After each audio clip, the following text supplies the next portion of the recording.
एक समय तक जैसे विचारधारा के आधार पर हम अगर पहले से देखें जो शाहजी महाराज, काशीराम, इससे पहले बाबा साहब अम्बेडकर, फिर पहले रामास्वामी नायकर, ये एक पूरी वो बनी चेन सिस्टम बना लगातार चलने वाला प्रोग्राम। फिर महामना रामसु वर्मा, इधर जगदेव प्रसाद कुशवाहा, कपूरी ठाकुर, ये एक लगातार चलता रहा। लेकिन काशीराम साहब के जाने के बाद पिछले 15 साल 2006 से लेके अब 22 मैं अपने आंदोलन को बहुत वो नहीं करता, क्योंकि ये सब मातृत्व के आंदोलन को आगे बढ़ाने की प्रक्रिया है, पहचान भी और सब चीज़ उनकी वजह से। इस बीच में एक गैप आया, लेकिन पिछले जैसे जैसे ये बीजेपी की पॉलिटिक्स आगे बढ़ी है तो कहीं ना कहीं बहुजन समाज को भी समझ आया है कि हम लोग के साथ क्या हो रहा है। हिंदुत्व के नाम पे हम लोग ठगे जा रहे हैं, हिंदुत्व के नाम पे जो मुद्दे हैं हमारे, उनसे हमें बहुत दूर कर दिया जा रहा है। तो आज मैं क्या समझ रहा हूँ कि लोगों में आक्रोश है, विरोध है, और लोगों में संभावनाएं, लोग उम्मीद करने लगे हैं कि भाई कुछ बन सकता है, जवाब दिया जा सकता है। ऐसा एक प्रयास हम लोगों ने अभी खतौली में किया जी, और मुझे उम्मीद है कि जिस तरह की मेहनत हुई एक अच्छे रिजल्ट, क्योंकि बीजेपी ने तो बहुत उपखंड अपनाए, जैसे 3 बजे के बाद फर्जी वोट कराए, एडमिनिस्ट्रेशन पूरा सहयोग कर रहा था। हम पे बहुत सारे रिकॉर्ड हैं कि भाई किस तरह से चुनाव को प्रभावित करने का काम किया। फिर भी क्योंकि जनादेश सबसे बड़ा होता है, जनता के सामने कोई नहीं टिकता। जब सेंटीमेंट खड़े होते हैं, लोगों में विश्वास खड़ा होता है कि हरा सकते हैं, तो फिर बन जाता है। मुझे उम्मीद है खतौली के रिजल्ट कल आने वाले और पॉजिटिव रहेंगे। तो इससे ये है कि संभावनाएं नहीं छोड़नी चाहिए। तो बहुजन आंदोलन आगे बढ़ेगा, बस ईमानदारी से और सतत प्रक्रिया के साथ कि लोगों को तैयार करना, क्योंकि मुझ तक तो नहीं खत्म होने वाला। एक बड़ी लड़ाई, हमारे जैसे लाखों लोग खपेंगे, तब जाके सामाजिक गैर बराबरी, आर्थिक गैर बराबरी पर आधारित जो व्यवस्था वो खत्म होगी, और इस देश में समतावादी, मानवतावादी राज जो महापुरुष चाहते थे आएगा। ज्यादातर मंचों पर एक बात के लिए अक्सर लोग टोकते हैं कि एससी वर्ग तो खड़ा है, ओबीसी साथ नहीं दे रहा। तो क्या अभी भी ओबीसी वही वाला ओबीसी है जो कावड़ होता है, जो पाखंड के वशीभूत है, या चेंज दिखता है आपको? देखिए, मैं धर्म से जुड़ा हुआ मामला और राजनीति में धर्म इतना इन्वॉल्व हो गया, जबकि कहा गया कि जहाँ राजनीति में धर्म इन्वॉल्व हो जाएगा वहाँ बुनियादी मुद्दे खत्म हो जाएंगे, धर्म प्रभावित हो जाएगा। हमेशा ऐसा होता है ना, जैसे कोई भी मिश्रण है, जो ताकतवर चीज है वो अपने रंग में रंग लेती। वो लोग सत्ता में हैं और प्रयास कर रहे हैं कि पिछड़े वर्ग को, जैसे प्राइम मिनिस्टर बार बार कहते हैं कि मैं पिछड़े वर्ग से आता हूँ, जब जरूरत होती है कहते हैं, मौके की नजाकत को समझते हैं। कभी कोई उनकी जाति को लेके या इस तरह के शब्द उठा देता है, तो उस पर भी वो इवेंट बना के उस पर भी जो है ना मोबिलाइज करते हैं चीज़ों को। तो ऐसा नहीं, पूरा आंदोलन आप देखोगे बाबा साहब अम्बेडकर से पहले, तो जिनको आज हम पिछड़े गए हैं, उसी ऑपरेशन कम्युनिटी ने चलाया। हम कौन से अगड़े, हम भी पिछड़े बिल्कुल। इस देश का दलित, आदिवासी सब पिछड़ा, और पिछड़ा तो पिछड़ा है ही। तो ये पूरा परिवार को जो कृषि में संपन्न थे, इस वजह से उनको उस श्रेणी में रखा गया है कि थोड़े से साधन संपन्न हुए हैं, थोड़े से आगे बढ़े। जो लोग नहीं थे उनको एक और नीचे उस पायदान पे उनको थोड़ा सा और प्रोटेक्शन मिले। ऐसा नहीं है, पिछले आंदोलन फूले, साहू,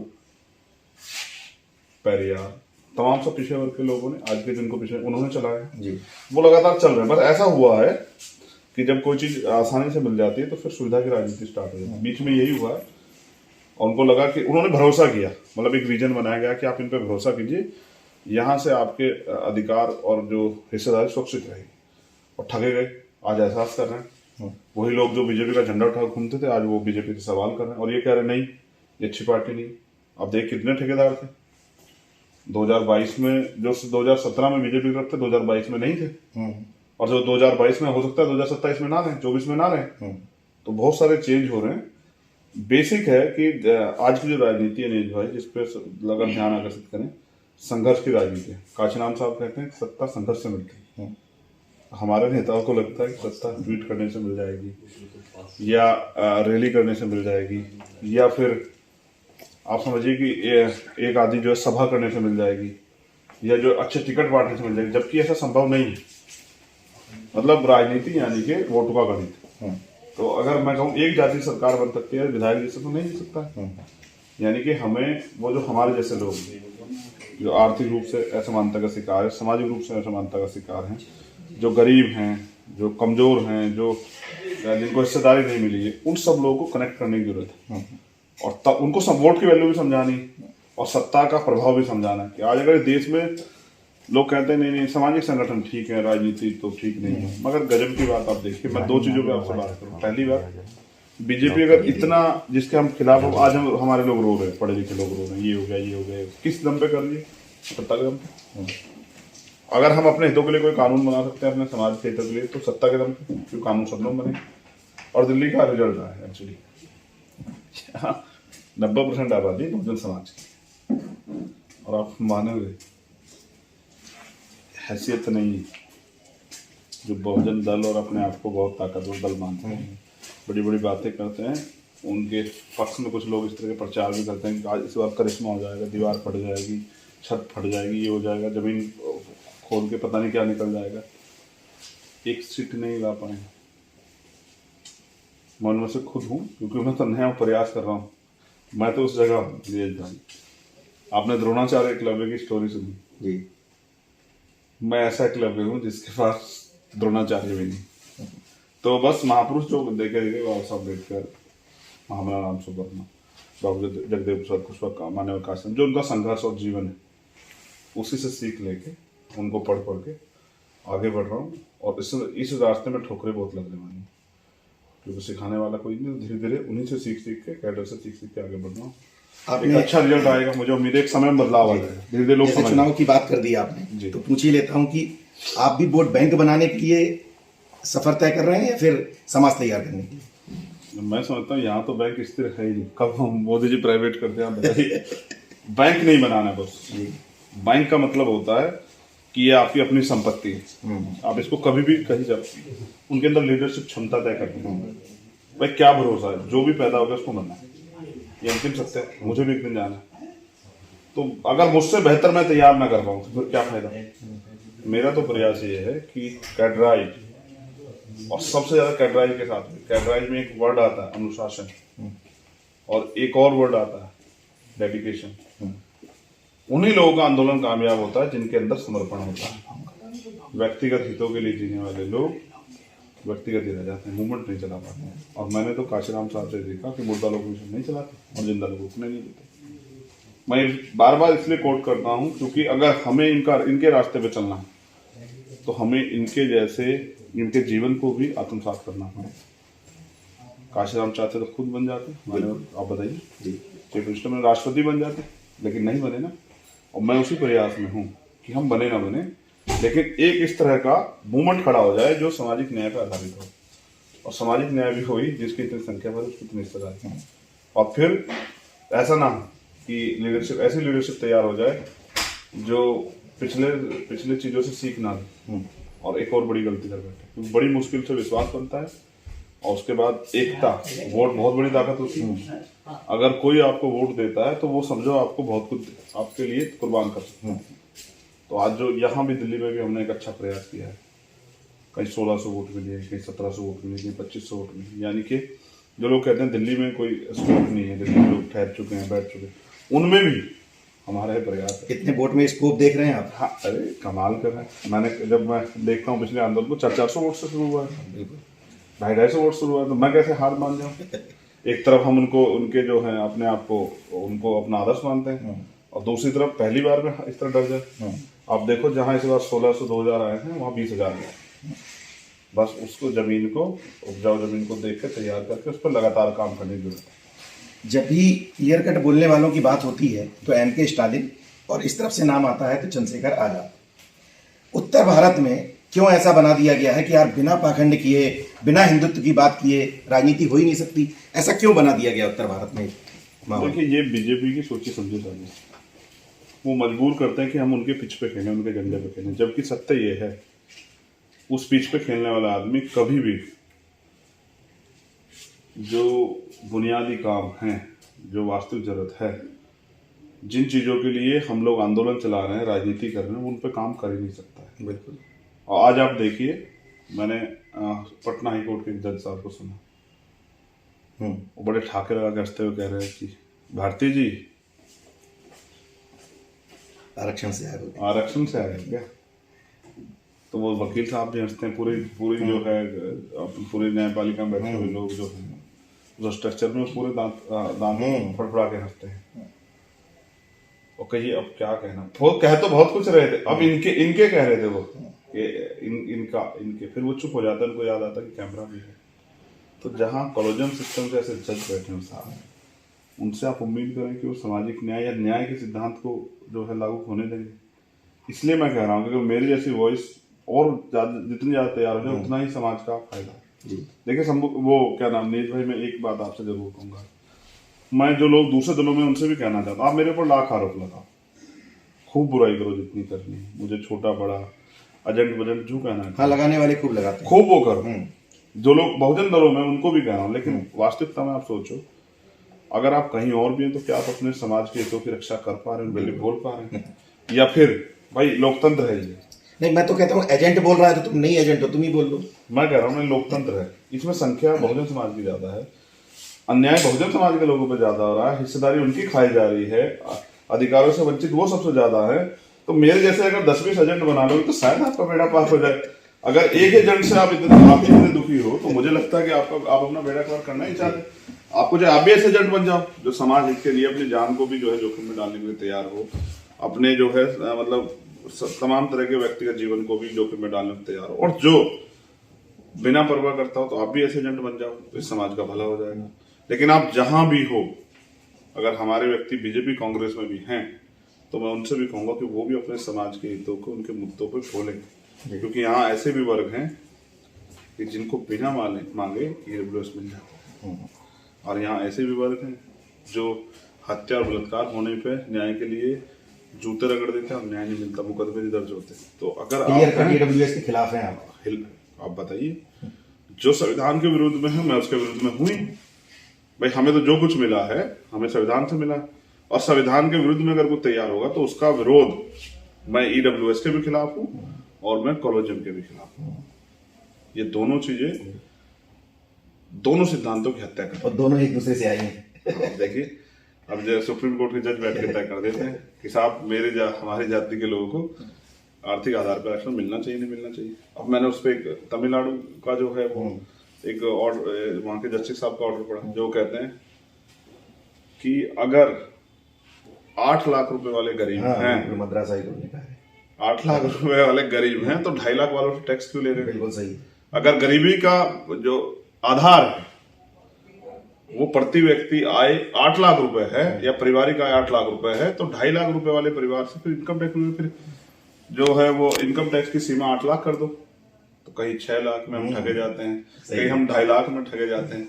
भाई जिनकी लाठी उनकी भैंस, लोकतंत्र में यही हुआ है। अच्छा, एक अंतिम सवाल जी, जब बहुजन राजनीति या बहुजन संगठनों की बात होती है तो मुझे लगता है कि वो कुछ ओबीसी की कुछ जातियां, एससी की कुछ जातियां उन्हीं के इर्द गिर्द घूमती रहती है, इसलिए जो निचला तबका है वो धर्म की बजाय अपना वहां मुखौटा देख करके चला जाता है। सहमत हूँ, बिल्कुल सहमत हूँ भाई। मैं ही अध्यक्ष और मैं ही मुख्य वक्ता, मैं ही मुख्य अतिथि, और मेरी कुर्सी सजेगी, माला भी मेरे गले में गिरेगी, तो भाई समाज में मुझे वही पसंद करेगा। भाई देखो, अगर आप बहुजन आइडियोलॉजी की बात कर रहे हैं तो बहुजन में 6743 जातियां आती है। अब आप 6743 लोग इकट्ठे कर लोगे तो आपकी बहुत बड़ी रैली हो जाएगी। तो आपको चाहिए ना हर जाति का प्रतिनिधि तैयार करो। अगर आप बहुजन की बात कर रहे हो तो आप सोचो, जिस संगठन में, जिस दल में 6743 जातियों के लोग लीडर बन जाएंगे तो क्या उसका इस देश पर राज नहीं होगा?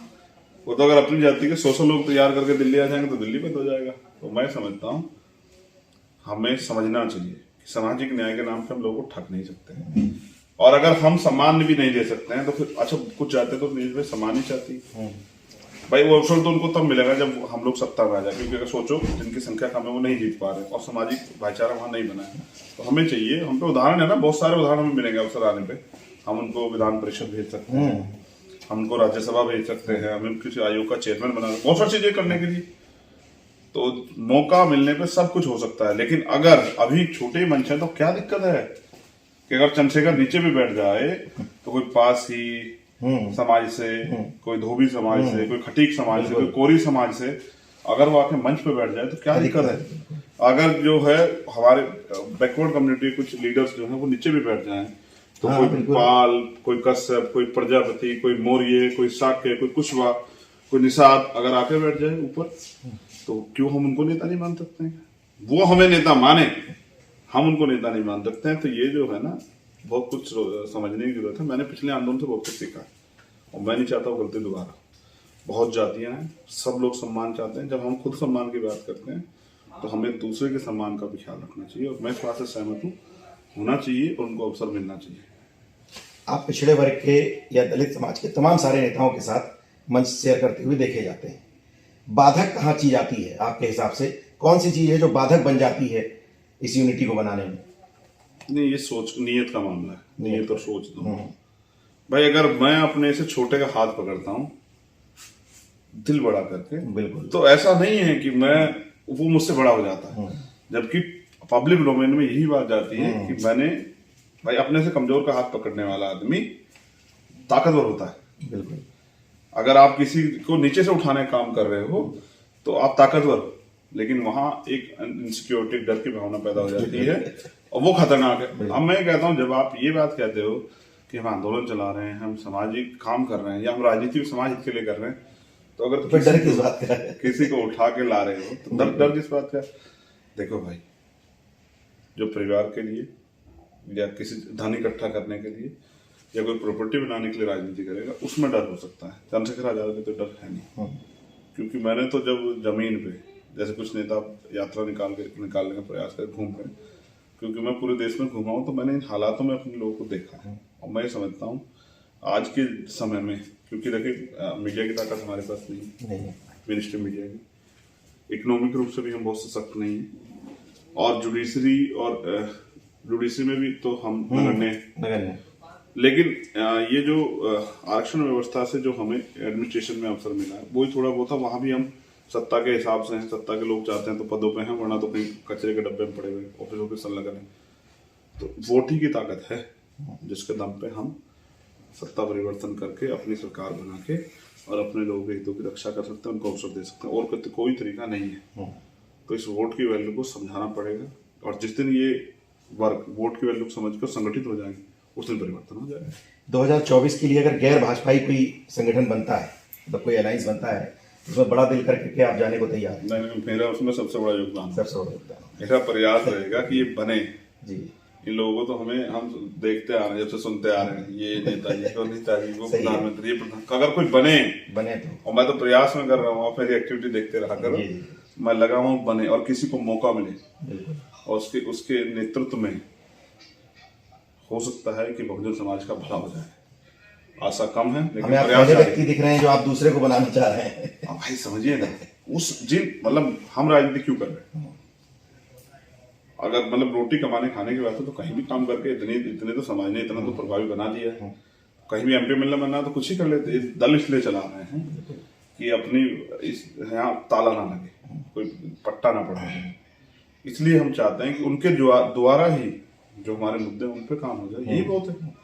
जब भाई कुर्सी में मैं बैठूंगा, बाबा मेरे चाचा का लड़का खड़ा होगा, और कुर्सी के बराबर में जो है जो दूसरा सोफा होगा मेरे बुआ जी के लड़के, सभी बहुजन समाज परिवार।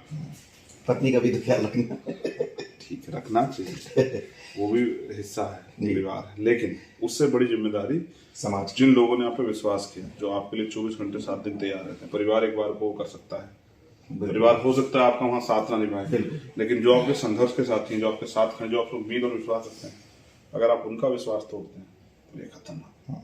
मुंह का कड़वा जरूर मिल जाए, लेकिन दिल मेरा बहुजन आंदोलन के प्रति उतना ही साफ है जितना एक माँ का अपने बच्चे के प्रति होता है। उसके ऊपर उसकी जिम्मेदारी होती है, वो चाहे खुद भूखी हो लेकिन अपने बच्चे को भूखा नहीं रखती है। ऐसे ही इस माँ का भी, चंद्रशेखर नाम की जो माँ है इस आंदोलन के लिए, जिसने जीवन के बहुत कठिन दौर देखे, इस आंदोलन के प्रति मेरा ध्येय बिल्कुल ऐसा ही, और मेरा प्रयास रहेगा मुझसे कोई गलती हो जाएगी तो सीख लेने की। वैसी गलती तो नहीं हो सकती, लेकिन अगर क्योंकि राजनीति में सीखते हुए कुछ वो हो जाए, लेकिन मैंने फिर भी 22 से बहुत कुछ सीखा।